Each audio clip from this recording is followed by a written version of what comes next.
Аз съм да ти обясня кой съм аз. Майка ви ще и пана всички, няма се и паец ме, ще ме изпия до крак, сам съм мафия, аз разбираш. Аз съм Александър Македонски. Аз съм Четли, аз съм много хора, аз съм Ахил от Троя, майка ти ще и пана. Понякога съм бил Керк. Аз съм Асел Кро, аз съм Тюрторион, аз съм Гай Юлий Цезар Педерас. БГ рапа мирише на мъша. Не мога да ви слушам, брат, веднага изключвам. Известен си бил, даже и у шеф не слуша.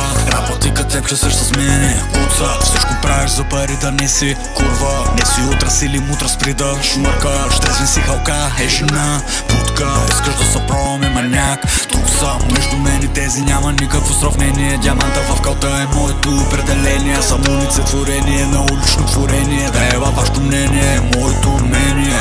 Но продали, ама грам не струват. Уж са истински, ма за всичко лъжат. Чу са си помислили, че са като пак рапъри измислени, всички те потухат. Стоян Колев на рапа и ако във филма, кът скачам на трака. Не мога с спра, брат, когато откачам. Мръсна комбина, мано и шунака.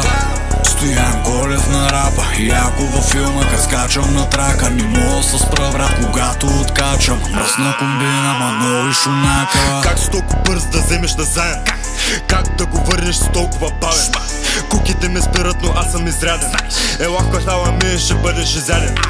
Толкова наяден, но още съм гладен. Толкова брутален, а уж съм нормален. Как мога да съм готин и толкова гаден? Как рапа ме е тегъв и толкова забавен? Ти не си главния лев, ма си тъпо чуче. Извикай псевдов и съджията да изкара ключе. По принцип не вземам мъж и почна момче. Само за да останеш без приятелче. Събераме и сме много нага комбина.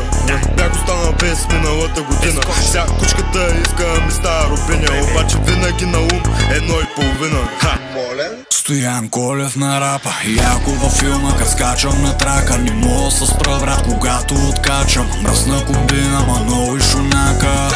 Стоян Колев на рапа и ако във филма, кът скачам на трака. Не мога с спра, брат, когато откачам. Мръсна комбина, мано и шунака. Майка ви ще и пара, аз съм пълен психопат. Аз съм готов да умра, но не и да спра. И като зачукам с брадата да наварам на публично, да ти изкарам мачетето и направо ще молиш на всички богове. Разбрали? Така че другия път, който реши да настръхва, да съобразява какво прави, защото аз съм чисто луд. 5 пъти съм лежал в психотоманяк, връзван. Мен като да ме прибира, знае, че човека не отговаря за постъпките си. Разбираш ли?